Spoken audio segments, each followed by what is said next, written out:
നമ്മളിൽ ആർക്കാണ് നമ്മുടെ മുറിവുകൾ മറ്റുള്ളവർ കാണണമെന്ന് ആഗ്രഹിക്കുന്നത്? എന്നോ ആരോ പറഞ്ഞു പോയ ഒരു വാക്ക് ഇന്നും മുറിവായി തേങ്ങലായി നമ്മുടെ ഉള്ളിലുണ്ട്.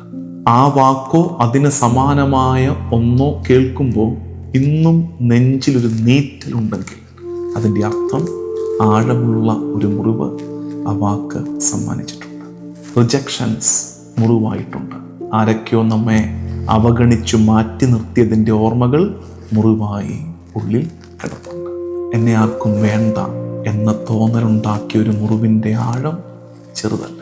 ഒന്ന് കരഞ്ഞിരുന്നെങ്കിൽ മാറിപ്പോകുമായിരുന്ന മുറിവ് കരയാതെ ഞാൻ ശക്തനാണ്, എനിക്ക് ബലമുണ്ടെന്ന് തെളിയിക്കാൻ പാടുപെട്ട് മുറിവിൻ്റെ ആഴമേറ്റുന്നവർ.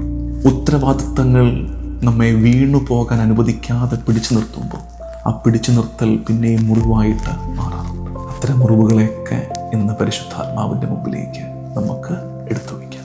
ആരോഗ്യത്തോടെ ഇരിക്കുന്നവർ ഒരു പക്ഷേ നിയോഗങ്ങൾ മനസ്സിലാക്കി അവിടെ തന്നെ ഇരിക്കുമായിരിക്കും. പക്ഷേ മുറിവേറ്റവർക്ക് നിയോഗങ്ങൾ മാറിപ്പോകും, ദിശ തെറ്റിപ്പോകും. വിണ്ടു കീറിയ ഹൃദയവുമായി നടന്നകലുകയാണ്. ഒന്നിനെക്കുറിച്ചും ഒരു വ്യക്തതയില്ലാത്ത ഒരു യാത്രയാണ്. ഈശോ ആ യാത്രയിൽ മെല്ലെ ചേരുകയാണ്.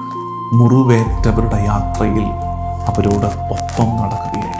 ഒരുപക്ഷെ പള്ളിയിലിരുന്ന് പ്രാർത്ഥിക്കാനാകാത്ത വിധം മുറിവേറ്റവർ, ഒരല്പസമയം പ്രാർത്ഥനയ്ക്കായി മാറ്റിവെക്കാനാവതില്ലാത്ത വിധം മുറിവേറ്റ് നിരാശയിൽ അവ്യക്തതയുടെ പെരുമഴയിൽ ജീവിതം വല്ലാണ്ടായി പോകുന്നവർ, അവരോർക്കേണ്ടത് സാരമില്ല, നീ പോകുന്ന വഴിയെ നിന്റെ കൂടെ നടന്ന് കർത്താവ് നിന്റെ മുറിവുകളെ ഉണക്കും, നിന്റെ ഹൃദയത്തെ ജ്വലിപ്പിക്കും. Holy Spirit enters your life. പരിശുദ്ധാത്മാവ് നിന്റെ ജീവിതത്തിലേക്ക് പ്രവേശിച്ച് നിന്റെ മുറിവുണക്കുന്നത് വലിയ ബഹളങ്ങളിലൂടെ ആകണമെന്നില്ല. അത് ജെന്റിൽ അക്കമ്പനിമെന്റ് ആണ്. മുറിവുണക്കുക എന്നാൽ മറക്കുക എന്നല്ല. ഇന്ന് പലരും മുറിവേറ്റവരെ ആശ്വസിപ്പിക്കുന്നത് ഓട്ട സാരമില്ല, അത് ഓർക്കണ്ട എന്നാണ്.